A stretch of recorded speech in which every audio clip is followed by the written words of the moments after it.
ஈழநாட்டியம் அல்லது அந்த கூத்து வடிவங்களில் மிக முக்கியமானது. ஈழநாட்டியம் என்பது இன்று ஈழத்தமிழர்களின் கலை அடையாளமாய் ஈழத்தமிழரின் உலகில் வாழ்கின்ற எல்லா இனங்களையும் போலவும் தனித்துவமான கலை மரபுகளை கொண்டவர்கள். அந்த வகையில் நம் கூத்து மரபில் உருவானதே ஈழநாட்டியம். பேராசிரியர் வித்யானந்தன் தொடக்கம் பேராசிரியர் மனோகரு வழியாக ஒரு தொடர் பயணத்தின் கலை திரட்சியே ஈழநாட்டியம். ஈழத்து கூத்துக்கள் தனித்துவமான ஆட்ட மரபுகளை கொண்டவை. அந்த ஆட்ட கோலங்கள், அழகியல் அனுபவம் அற்புதமானது. அந்த அற்புத நிகழ்ச்சியே ஈழ நாட்டியம்.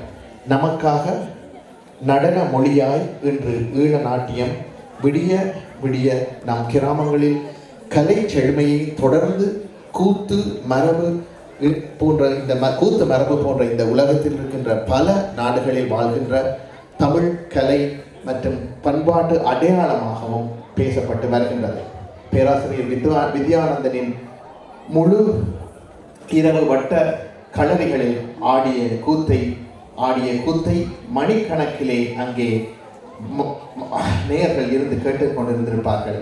ஆனால் அவற்றை மேடைக்கு சுருகத்தான் கொண்டு வரக்கூடியதாக இருக்கின்றது. நாம் இன்றைய சர்வதேச அரங்க நியமங்கள், சர்வதேச அந்த நிமிட கட்டுப்பாடுகளுக்கு அமைய சில ஒப்பனைகளுடன் கூடிய ஒரு புதிய மொழியாய் ஈழ நாட்டியம் வழங்கப்பட்டிருக்கின்றது. இதை வழங்குவர்கள் பிரணவ நடன பள்ளி ஆசிரியை திருமதி ரகுத்தரியா செந்தில்குமரன் அவர்களின் மாணவிகள் தமிரா பிரபாகரன், தனுரா தபேஸ்வரன், ஹாஷினி ரவீந்திரன், பார்கவி குலேந்திரராஜா, ஹரணி குலேந்திரராஜா, பிரத்திகா தியோகப்பிள்ளை, ஸ்வாஷா சுமன், சஹானா அதிஸ்குமார், கீர்த்தனா கிரிதரன். பேராசிரியர் பாலசுமாரின் வழிகாட்டலில் திருமதி ரகுப்பிரியா செந்தில்குமரன் மற்றும் சுஜானந்தி தைரியநாதன் ஆகியோரின் கூட்டு முயற்சியில் அரங்கு காண்கின்றது. இந்த நிகழ்வில் புலம்பெயர் மண்ணில் பிறந்து வளர்ந்த பிள்ளைகள் புதிய தொடக்கமாய் உங்கள் முன் குறை கலந்து நிறைகொள்வீர்.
Mother